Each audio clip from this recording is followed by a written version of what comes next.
ಮೊದಲು ನೀನು ನನ್ನ ಕಡೆ ನೋಡ್ತಾನೆ ಇರಲಿಲ್ಲ ಅಲ್ವಾ? ಆಮೇಲೆ ನಾವು ಜಗಳ ಮಾಡೋದಕ್ಕೆ ಸ್ಟಾರ್ಟ್ ಮಾಡಿದ್ವಿ ಅಲ್ವಾ? ನಾವಿಬ್ರು ಕ್ಲೋಸ್ ಫ್ರೆಂಡ್ಸ್ ಆಗ್ತೀವಿ ಅಂತಾನೆ ಅನ್ಕೊಂಡಿರ್ಲಿಲ್ಲ. ನಾನು ಅಷ್ಟೇ, ನೀನು ನನಗೆ ಪ್ರಪೋಸ್ ಮಾಡ್ತೀಯ ಅಂತ ಅನ್ಕೊಂಡೇ ಇರಲಿಲ್ಲ. ನಾವಿಬ್ರು ಲವರ್ಸ್ ಆಗ್ತೀವಿ ಅಂತ ಅನ್ಕೊಂಡೇ ಇರಲಿಲ್ಲ ಅಲ್ವಾ? ಹೀಗೆ ಆದ್ರೆ ಮದುವೆ ಆಗಿ ಗಂಡ ಹೆಂಡತಿನೂ ಆಗ್ತೀವಿ ಅಲ್ವಾ? ನೋ ವೇ, ಚಾನ್ಸೇ ಇಲ್ಲ. ಯಾಕ್ರಿ, ಯಾಕೆ ಚಾನ್ಸ್ ಇಲ್ಲ? ನಾವ್ ಎಷ್ಟು ವರ್ಷದಿಂದ ಲವ್ ಮಾಡ್ತಾ ಇದೀವಿ ಗೊತ್ತಾ? ಮದ್ವೆ ಅಂದ್ರೆ ಏನ್ ಸುಮ್ನೆನಾ?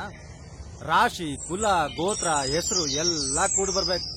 ಇದೆಲ್ಲ ಆದ್ಮೇಲೆ ಅವಳೇ ಬಿಟ್ಟೋಗ್ಬೋದು, ಇಲ್ಲ ನೀನೇ ಕೈ ಕೊಡ್ಬೋದು, ಇಲ್ಲ ನಿಮ್ ಮನೆಯವರೇ ಕಿತ್ತಾಕ್ಬೋದು.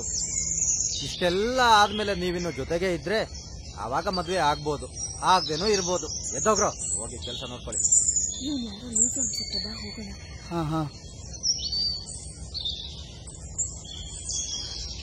ಹಾ ಅಷ್ಟಕ್ಕೂ ನೀವ್ಯಾರು? ಡೈರೆಕ್ಟರ್ ಯಾವ ಮೂವಿ ಸರ್? ಸಂತೋಷ ಸಂಗೀತ. ಎಲ್ಲೂ ಕೇಳೇ ಇಲ್ಲ. ಇನ್ನು ರಿಲೀಸೇ ಆಗಿಲ್ಲ. ವಾ, ರಿಲೀಸ್ ಆದ್ಮೇಲೆ ಹೇಳಿ ಸರ್, ಯಾರು ನೋಡ್ದಂಗ್ ನೋಡ್ಕೋತೀವಿ. ಬಾಚಿ ನವೋಣ, ಇದ್ಯಾವ್ದೋ ಲೋತ್ಸವ